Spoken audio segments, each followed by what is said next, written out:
സ്നേഹപ്പെട്ട എല്ലാവർക്കും വേറിട്ട കാഴ്ചകളിലേക്ക് സ്വാഗതം.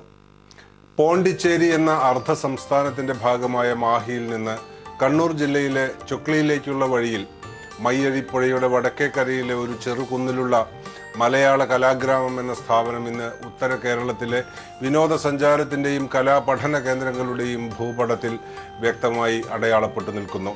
സർക്കാരിൻ്റെയോ വ്യക്തികളുടെയോ സാമ്പത്തിക സഹായം സ്വീകരിക്കാതെ വർഷം തോറും ഏതാണ്ട് 300-ലേറെ വിദ്യാർത്ഥികളെ വിവിധ കലാമേഖലകളിൽ പ്രാപ്തരാക്കുന്ന ഇവിടം കേരളത്തിനകത്തും പുറത്തുമുള്ള എഴുത്തുകാരുടെയും ചിത്രകാരന്മാരുടെയും സംഗീതജ്ഞരുടെയും നർത്തകരുടെയും ഒക്കെ ഒരു സുപ്രധാന തീർത്ഥാടന കേന്ദ്രം കൂടിയാണ്.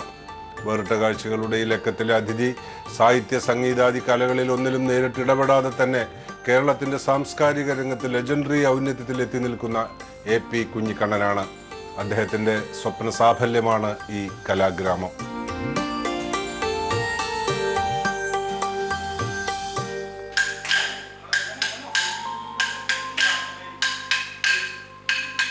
ഈ കലാഗ്രാമമായിട്ടല്ല ഞങ്ങൾ ആദ്യം ഉദ്ദേശിച്ചത്. ഇവിടെ മദ്രാസിൽ എപ്പോഴും ഡിസ്കഷൻ, ചർച്ച, പിന്നെ ഇങ്ങനെ മീറ്റിങ്ങുകളൊക്കെ ഉണ്ടാകും. നാട്ടിലെ രാഷ്ട്രീയ കാലാവസ്ഥ വളരെ മോശമായ ഒരു സന്ദർഭത്തിലാണ് ഞങ്ങൾ ഇതിനെ കൂടി ആലോചിച്ചു തുടങ്ങി. അവിടെ ഒരു ദിവസം നമ്പൂരിയും ദേവനും വീട്ടിൽ വരികയുണ്ടായി. ഞങ്ങൾ ഇടക്കിടക്ക് അങ്ങനെ വരാറുണ്ടായിരുന്നു. അപ്പം വന്ന് ഭക്ഷണം കഴിപ്പിച്ച് ഞങ്ങളിങ്ങനെ വർത്തമാനം പറയുമ്പോൾ ചോദിച്ചു, എന്തൊക്കെ ചെയ്തുകൂടെ നമുക്ക് നാട്ടിൽ നമ്മൾ മദ്രാസിൽ നിന്നൊക്കെ ചെയ്യുന്നത് മാതിരി ഡിസ്കഷനും മറ്റെല്ലാം കൊണ്ടൊരു കൾച്ചറൽ ആക്ടിവിറ്റീസ് എന്ന് ആരംഭിച്ചു. അപ്പം ദേവൻ പറഞ്ഞു, അങ്ങനെയാണ് നമുക്ക് സ്വന്തം സ്ഥലം വേണം. അത് നമുക്ക് നോക്കാം. അന്നേരം നമ്പൂതിരി പറഞ്ഞു, കുഞ്ഞുങ്ങളുടെ ചെയ്യുകയാണെങ്കിൽ അതിൻ്റെ മുഴുവൻ ചുമതല നടത്തിപ്പിൻ്റെ ചുമതല ഞങ്ങൾ എടുത്തോളാം. ശരി, അങ്ങനെ ഞങ്ങൾ കുറേ സ്ഥലമൊക്കെ പോയി നോക്കി. പക്ഷെ അതൊന്നും സൗകര്യത്തിൽ കിട്ടിയില്ല, പറ്റിയില്ല.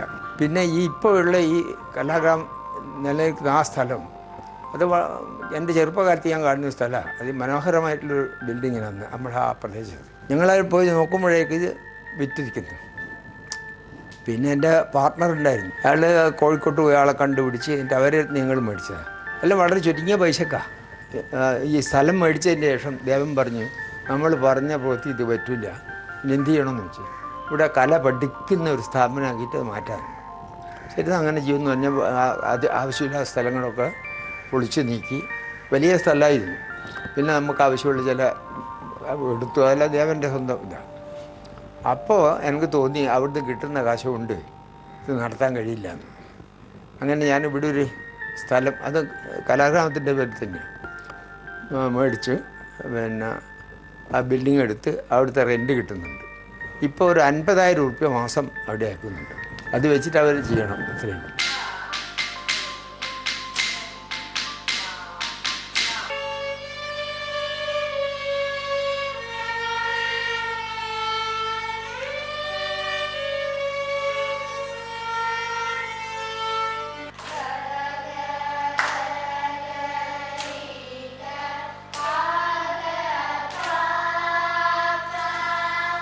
കണ്ണൂർ ജില്ലയിലെ ചൊക്ലിയിൽ ആക്കൂൽ പൊയിൽ കൃഷ്ണന്റെയും ചിരുതയുടെയും മകൻ കുഞ്ഞിക്കണ്ണന് സ്വപ്രദേശത്തെ മേനപ്രം എലിമെന്ററി സ്കൂളിൽ 5ാം ക്ലാസ്സിനപ്പുറത്തേക്ക് ഔപചാരിക പഠനം നീട്ടിക്കൊണ്ടുപോകാനായില്ല. പിന്നീട് സംസ്കൃതവും സംഗീതവും പഠിക്കാൻ ശ്രമിച്ചെങ്കിലും അതെല്ലാം അക്കാലത്ത് ഉപരിവർഗത്തിന്റെ ഭാഷയും നിയോഗവുമായിരുന്നതുകൊണ്ട് വിജയിച്ചതുമില്ല. പക്ഷേ ഉപജീവനം തേടിയെത്തിയ മദിരാശിപ്പട്ടണം തെന്നിന്ത്യൻ ശാസ്ത്രീയ കലകളുടെ ഈറ്റില്ലമായിരുന്നതുകൊണ്ട് മോഹങ്ങൾ മുഴുവൻ കുഴിവെട്ടി മൂടേണ്ടി വന്നില്ല. പണം കൊടുക്കാതെ പോകാൻ കഴിയുന്ന ഒരു പാട്ടുകച്ചേരിയും നൃത്തസന്ധ്യയും ഈ കലാസ്നേഹി ഒഴിവാക്കിയില്ല. ജവഹർലാൽ നെഹ്റുവും രാം മനോഹർ ലോഹിയായും MN റോയിയും വായനാലോകത്ത് ഈ 5ാം ക്ലാസ്സുകാരനെ ത്രസിപ്പിച്ചും പോന്നു. അന്നത്തെ മദ്രാസ് മലയാളികളെ ബുദ്ധിജീവിതത്തിലേക്ക് ജ്ഞാനസ്നാനം ചെയ്യിച്ചിരുന്ന M ഗോവിന്ദനുമായുള്ള സൗഹൃദം കൂടിയായപ്പോൾ കുഞ്ഞിക്കണ്ണൻ സ്വയം ഒരു പൂർണ്ണ മനുഷ്യനാവുകയായിരുന്നു. ബ്രിട്ടീഷ് ഭരണകാലത്തുള്ള നാട്ടിൻ്റെ ദാരിദ്ര്യവും പിന്നെ യുദ്ധം തുടങ്ങിയപ്പോൾ പിന്നെ ഒന്നും കിട്ടാനില്ല. അങ്ങനെ വലിയൊരു വിഷമമായി. അങ്ങനെ എന്തെങ്കിലും ഒരു തൊഴിൽ എവിടെയെങ്കിലും പോയി ചെയ്യാമെന്ന് ഉദ്ദേശിച്ച് വന്നതാണ്. മദിരാശിയിൽ എൻ്റെ ഒരു സുഹൃത്തുണ്ടായിരുന്നു. പുറപ്പെട്ടു ഇവിടെ വന്നു. പരിചയമുള്ള വേറൊരാളെ കണ്ടപ്പോൾ അദ്ദേഹത്തിൻ്റെ സ്ഥലം ഇതാണെന്ന് പറഞ്ഞു, അഡ്രസ്സ് പറഞ്ഞു തന്നു.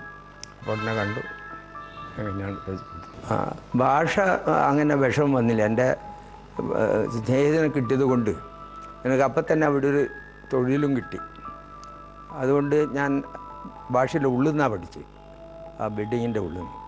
അതങ്ങനെ പരിചയമൊക്കെ വന്ന് പിന്നെ രാഷ്ട്രീയത്തിൽ താല്പര്യം ഉണ്ടായിരുന്നു, നാട്ടിലെ ഉണ്ടായിരുന്നു താല്പര്യം. പക്ഷെ ഇവിടെ വന്നതിന് ശേഷം ഞാൻ പാർട്ടിയിലെ മെമ്പർഷിപ്പ് എടുത്തു. ഒരു വർഷം കഴിഞ്ഞപ്പം പുറത്ത് പോയി പാർട്ടി വർക്ക് ചെയ്യാൻ തുടങ്ങി. ഞാൻ ചെയ്യുന്ന വർക്ക് രാത്രിയാണ്, അവിടുത്തെ ഒരു വാച്ച്മാൻ എന്ന് പറയും, പക്ഷേ ഇവിടെ മാനേജറാണ് രാത്രി. അതൊരു ലോഡ്ജിങ് ഹൗസാണ് റെയിൽവേ സ്റ്റേഷനടുത്ത്. ആ കാലത്ത് ഈ വാറൊക്കെ നിന്നുകൊണ്ട് ഒരുപാട് ആളുകൾ ഈ സ്പെഷ്യൽ ട്രെയിൻ വരും, മിലിറ്ററി സ്പെഷ്യൽ, അതിൽ പട്ടാളക്കാർ വരും.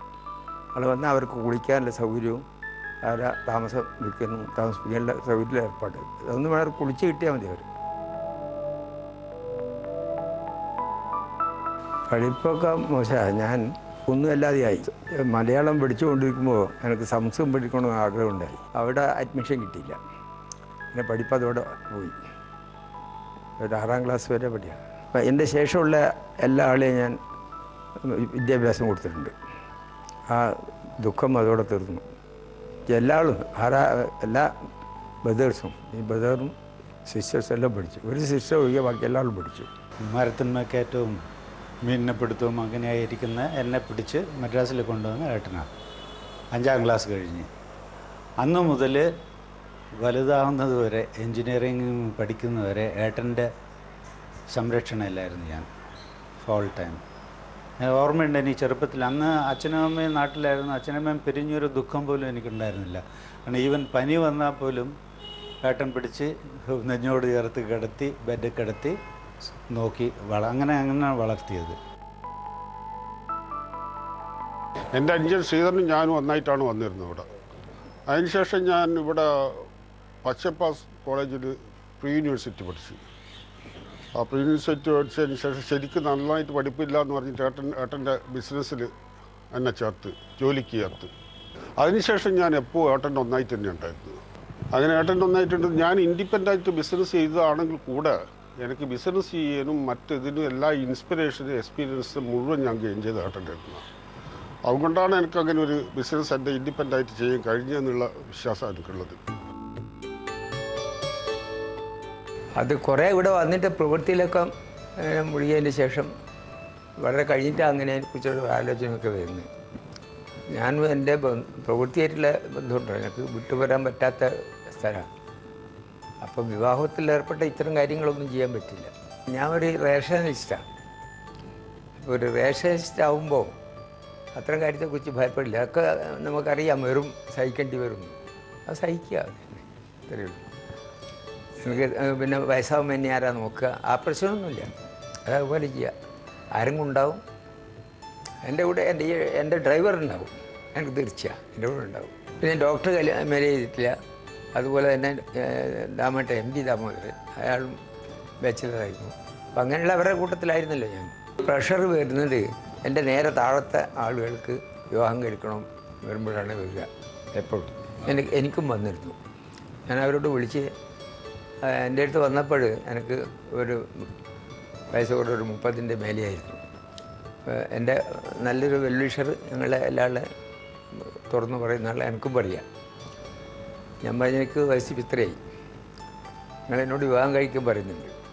ഒരു 20 വയസ്സായ ഒരു പെൺകുട്ടീനെ എനിക്ക് കഴിക്കുമ്പോഴേ പറ്റില്ല. അപ്പോൾ ഒരു 25 അല്ലെങ്കിൽ 30, ശരി വിവാഹം കഴിക്കാം. എന്നാൽ തന്നെയും 10 കൊല്ലം കഴിയുമ്പോൾ ഞാൻ വയസ്സായി, എനിക്ക് പ്രായമാകും. അപ്പം പിന്നെ ആ സ്ത്രീൻ്റെ ബേർഡൻ ഞാൻ ഏറ്റെടുക്കുന്നു. അതാണോ കൊണ്ട് ഞാൻ ഇപ്പോൾ സുഖമായിട്ട് ജീവിക്കുന്നുണ്ട്.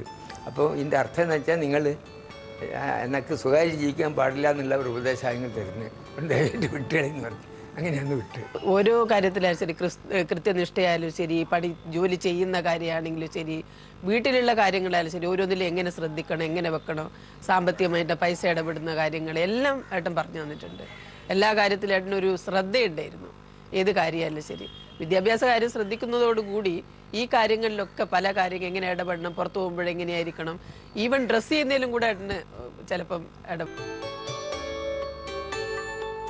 അല്ല, കൃഷിയോട് സ്വതവേ ഉള്ളൊരു താല്പര്യമാണ്. കൃഷീൻ്റെ അടുത്ത് തന്നെ പത്മനാഭനും വന്നിരുന്നുണ്ട്. പത്മനാഭൻ 2 പ്രാവശ്യം വന്നിരുന്നു. അപ്പോൾ ഇലയൊക്കെ തന്നെ ഞങ്ങൾ അതിനോടൊരു സ്നേഹം തോന്നിയാൽ ഒരു അത് വളരും. ഇപ്പോൾ ഒരു വലിയൊരു എസ്റ്റേറ്റ് ഉണ്ട് ഇപ്പോൾ. അതിൽ ഒരുപാട് പാവങ്ങൾ പണിയെടുക്കുന്നുണ്ട്. ഞാനന്ന് പറയാൻ അദ്ദേഹത്തോട്, ഞങ്ങളുടെ നാട്ടിൽ നെല്ല് മോർന്ന് കഴിഞ്ഞാൽ പച്ചക്കറി നടും. അപ്പോൾ വെള്ളരിക്ക് ഒരു പാത്രത്തിലല്ല, കുളത്തിൽ നിന്ന് 2 പാത്രത്തിൽ 2 കയ്യിൽ തൂക്കിയിട്ടാണ് എൻ്റെ ഏട്ടെല്ലാം കൊണ്ട് വെള്ളമൊഴിക്കുക.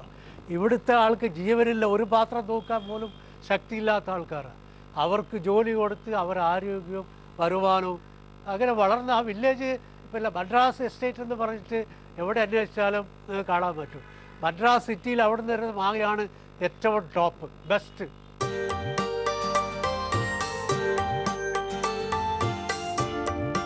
കലയുടെ അതിരുകളില്ലാത്ത വ്യാപനമാണ് AP കലാഗ്രാമത്തിലൂടെ സാധിക്കാൻ ആഗ്രഹിക്കുന്നത്.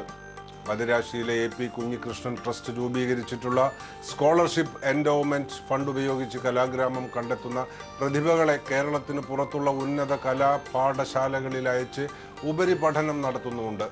പണം കലാപഠനത്തിന് തടസ്സമാകുന്നവർക്കൊക്കെ ഇത് അങ്ങനെ ഒരു അഭയ കേന്ദ്രവുമാകുന്നു.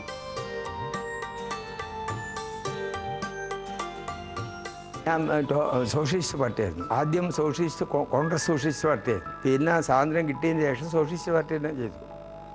നല്ല നേതാക്കന്മാരായിരുന്നു ഇതിലുണ്ടായിരുന്നത്. ഈ 42 മൂവ്മെൻറ്റ് ലീഡ് ചെയ്ത ആളുകളാണ് ഈ സോഷ്യലിസ്റ്റ് പാർട്ടിയിലുണ്ടായിരുന്നു. ജയപ്രകാശ്, അതുപോലെ തന്നെ ഡോക്ടർ രാമനാഥ് ഡോഹ്യ, പിന്നെ അച്യുത പണ്ഡ്വർദ്ധൻ, നല്ല നേതാക്കന്മാരുണ്ടായിരുന്നു. അവരൊക്കെ വളരെ നിസ്വാർത്ഥ സേവനം അതിനുവേണ്ടി ചെയ്ത ആളുകൾ. ഞാൻ സോഷ്യലിസ്റ്റ് പാർട്ടിയിൽ വർക്ക് ചെയ്തു. സാഹിത്യ കലാകാരന്മാരുടെ ഇടയിൽ എനിക്ക് ഫ്രണ്ട്സായിരുന്നു. എല്ലാ സാഹിത്യ ദേവനും നമ്പൂതിരി ഒന്നും വേണ്ട, പിന്നെ പലരെയും പേര് ഓർമ്മ വരുന്നില്ല. അവിടുത്തെ കലാകാരന്മാരൊക്കെ സുഹൃത്തുക്കളായിരുന്നു. അതുപോലെ തന്നെ സാഹിത്യകാരന്മാർ കൊടുങ്ങല്ലൂർ പേഴ്സണൽ ഫ്രണ്ടായിരുന്നു. അതുപോലെ NP മുഹമ്മദ്, പിന്നെ തിക്കോടിയൻ, ആ ഗ്രൂപ്പിലുള്ള എല്ലാ ആളും. കോഴിക്കോട്, പിന്നെ എറണാകുളം AN നമ്പ്യാർ, സാനു മാസ്റ്റർ, ഇങ്ങനെ അവരെല്ലാം അനുമേഷത്തിലുള്ള അടുപ്പത്തിനേക്കാളും നമ്പ്യാരും മറ്റവരൊക്കെ ആയിട്ടാണ്. അതിനുശേഷം അറിയാം, ഞാൻ വളരെ ബഹുമാനിക്കുന്ന ഒരാളാണ്. 10 കൊല്ലം ഉണ്ടായിരുന്നു, 10 കൊല്ലം പോയിച്ച്. അതിന് ശേഷം ഞാൻ ഇവിടുന്ന് ബിസിനസ്സൊക്കെ വിട്ട് ഹാർബറിലേക്ക് പോയി. ആദ്യം ഒരു ചെറിയ ക്യാൻറ്റീൻ എൻ്റെ ഒരു തമിഴ് ഫ്രണ്ട് തന്നായിരുന്നു. അത് നടത്താൻ പറഞ്ഞ് നടത്തി. പിന്നെ അവിടുത്തെ ബാക്കി ബിസിനസ് എല്ലാം എടുത്തു. വളരെ നല്ല നിലയിൽ നന്നായി നടത്തിയിരുന്നു. ക്യാൻറ്റീൻ നടത്തിക്കൊണ്ടിരിക്കുമ്പോൾ തന്നെ അവിടുത്തെ ഹാൻഡ്ലിങ് കോൺട്രാക്റ്റ്, സാധനങ്ങൾ വന്നാൽ കാറ്റർക്ക് മതിയല്ലോ, അതിലേക്ക് പ്രവേശിച്ചു. അത് പിന്നെ വലുതായി വളരെ നല്ല നിലയിൽ കൊണ്ടുവന്നു. അപ്പോൾ ഞങ്ങൾ സ്റ്റ്യൂർഡറിങ് ലൈസൻസ് കിട്ടി. അതിൻ്റെ എൻ്റെ ഇങ്ങോട്ട് വരുമ്പോഴാണത്, തുടക്കത്തിലില്ല. സ്റ്റ്യൂർഡറിങ് ലൈസൻസ് കിട്ടി. പിന്നെ ഹാർബറിல் ഏറ്റവും மேக்ஸிமம் காருக்கு ஹேண்டில் இதே எங்களாயிருது.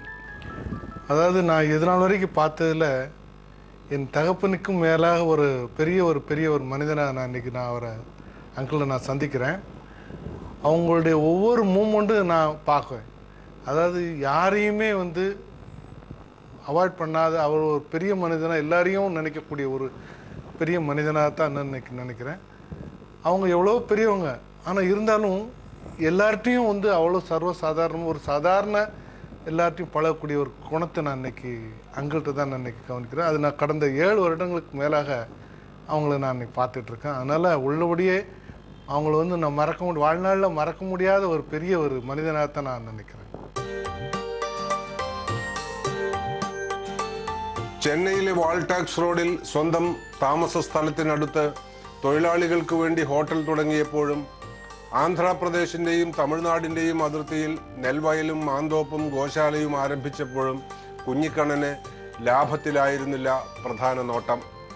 സ്നേഹം മനുഷ്യർക്കും മരങ്ങൾക്കും മൃഗങ്ങൾക്കും ഭൂമിക്കുമായി പങ്കുവെക്കുന്നതിലായിരുന്നു. സ്വന്തം അധ്വാനത്തിലൂടെ നേടിയെടുത്തതെല്ലാം സ്വന്തമായി മാത്രം അനുഭവിക്കാനുള്ളതല്ല എന്ന് തിരിച്ചറിയുന്നതാണ് സമൂഹത്തിന് മുഴുവൻ ഉപകരിക്കേണ്ട തന്റെ ജീവിതം കുടുംബത്തിനു മാത്രമായി നീക്കിവെക്കാതിരുന്ന ഈ അവിവാഹിതന്റെ ആത്മവിശ്വാസത്തിന്റെ കാതൽ. ഈശ്വര ചിന്തയിതൊന്നേ മനുജനു ശാശ്വതമേ ഉലകിൽ. ഇഹ പരസുഹൃതം ഏകിടുമാർക്കും ഏതു സംസാര വിമോചനമാർഗം.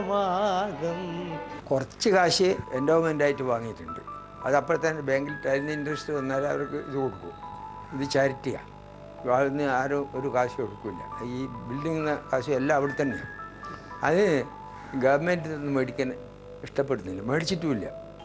ഇപ്പോഴും ഞാനാണ് നോക്കുന്നത്, ഞാനാണ് മാനേജിങ് ട്രസ്റ്റ്.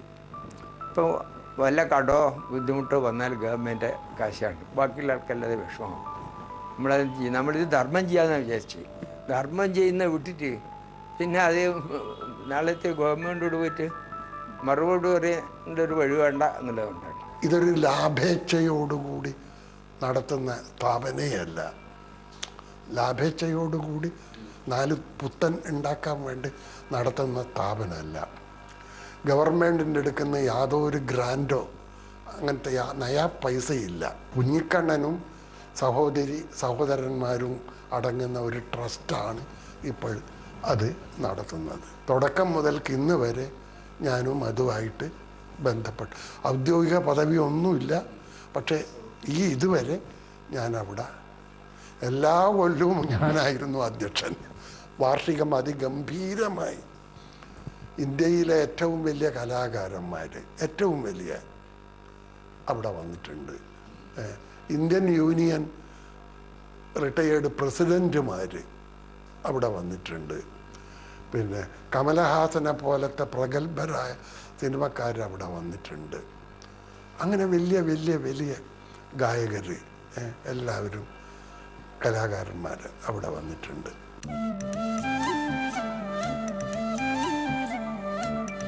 1945 മുതൽ ചെന്നൈയിലാണെങ്കിലും സാഹിത്യ, സംഗീത, നൃത്ത, ചിത്രകലാ പരിസരത്തിൽ ചെലവഴിച്ച നാളുകൾ നേടിക്കൊടുത്ത സൗഹൃദത്തിന്റെ വികിരണം കലാപ്രവർത്തനത്തിന്റെ കാര്യത്തിൽ ഏതാണ്ട് നിദ്രയിൽ തന്നെയായിരുന്ന ജന്മനാട്ടിലെ മുഴുവൻ ആളുകളെയും ഉണർത്താൻ ഉപയോഗിച്ചു എന്നത് തന്നെ ഈ കടത്തനാട്ടുകാരനെ പ്രസക്തനാക്കുന്നു. AP കുഞ്ഞിക്കണ്ണനില്ലാത്ത ഒരു ഉത്തര കേരളം വടക്കൻ പാട്ടിലെ വീരനായകന്മാരില്ലാത്ത കേരളം പോലെ വരേണ്ടതായിരിക്കും അവർക്ക്.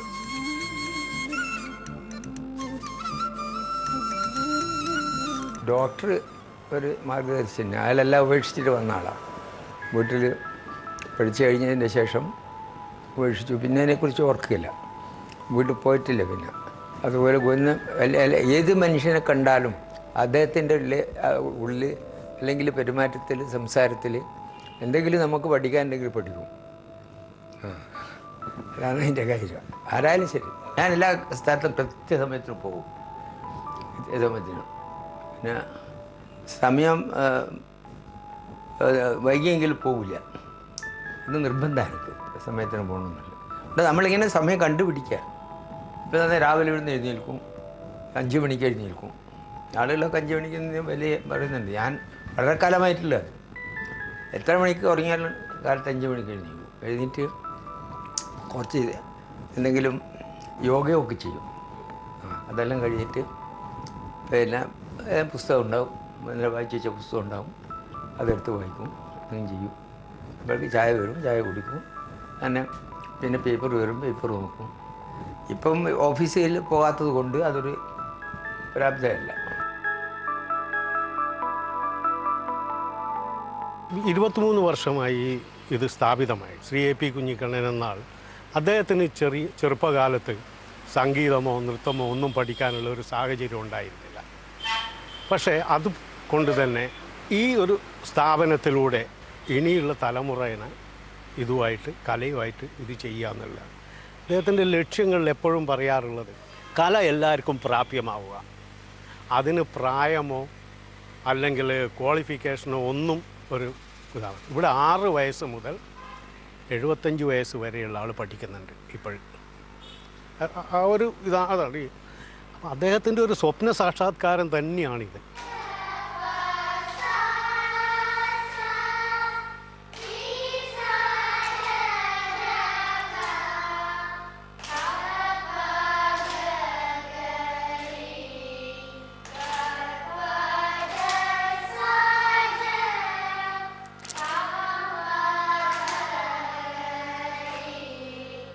സ്വപ്നമൊന്നുമില്ല, ഇത് നന്നായിട്ട് നടക്കണം. പക്ഷേ ഞങ്ങൾക്കൊണ്ട് ഫൈനാൻഷ്യലായിട്ടൊന്നും ചെയ്യാൻ പറ്റില്ല. സ്വന്തമായിട്ട് ആരെങ്കിലും ഫൈനാൻസ് ചെയ്തിട്ട് എന്തെങ്കിലും പരിപാടി നടത്തുകയാണെങ്കിൽ നടത്തേക്കും.